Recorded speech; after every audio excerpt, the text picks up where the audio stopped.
Hey guys, welcome back to my channel. So one of the biggest goals I set myself for 2020 was to stay off social media for a full 12 months. Now for me, this meant deleting Facebook and Instagram because these were the apps that I was using the most. So giving up social media is becoming really popular. Heaps of people are doing detoxes online from 30 days to 6 months or longer, and some people are even trying to give up social media altogether. The idea of giving up social media is to increase the productivity in your life because you're spending less time on your phone. And because of this, it can also be really beneficial for your mental health as well. But in the past 6 months, I've really learned that just giving up social media is really not a golden ticket to increasing your productivity or improving your life. So in this video, I'm going to give you an honest review of my experience so far and share the 5 biggest mistakes I've made so far since deleting Facebook and Instagram.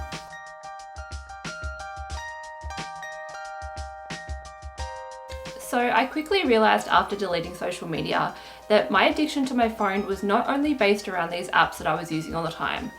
After deleting them, I found myself just picking up my phone and just going into random apps, looking through messages, even sometimes just going into the settings of my phone. Even though I wasn't scrolling through news feeds, it had just become an instinct to pick up my phone and just move my thumb around.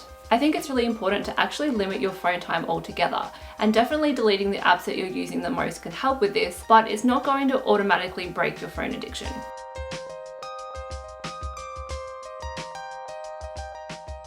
So when COVID-19 hit earlier this year and I found myself at home every day, I was both very grateful and really annoyed that I chose 2020 to give up social media. I was grateful because I knew how much of that time in isolation would have been spent just scrolling through my phone otherwise, but I also found myself really bored with nothing to do. So I ended up resorting to Netflix a lot and ultimately didn't really get anything productive done.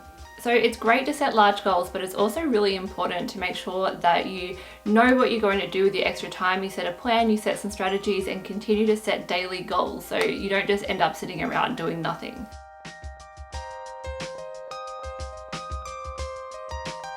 The problem with setting yourself goals is that no one really cares if you reach them except yourself. So if you want to give up social media, you have to be honest with yourself. And if you can't do that, then it's a good idea to hold yourself accountable somehow by giving yourself some kind of punishment or reward, depending on whether you fail or achieve your goal.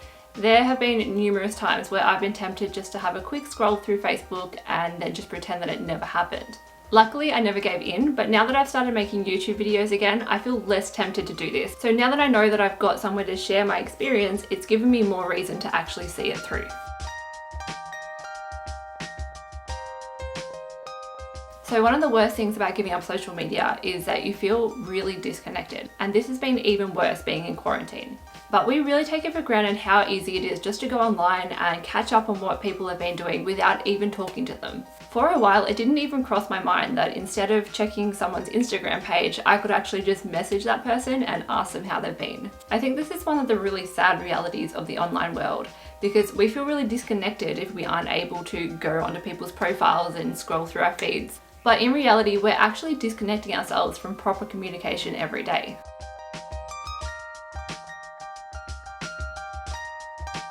So I've watched so many YouTube videos about people giving up social media, and they're all talking about the benefits and how their life became more productive and it changed their life for the better. And I sort of believe that if I just hit that uninstall button, that was all going to happen to me as well.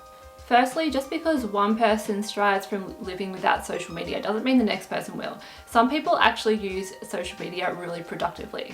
And secondly, social media is just a small part of procrastination. If you're someone that tends to just put things off and not get things done, then just deleting social media on its own is probably not going to help you.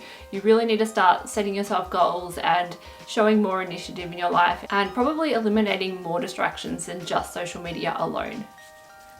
So those are the 5 biggest mistakes that I've made in the first 6 months of living with no social media. I'm going to continue to do this for the rest of the year and do a little update video at the end of the year to show you what I actually end up achieving and whether or not I do become more productive.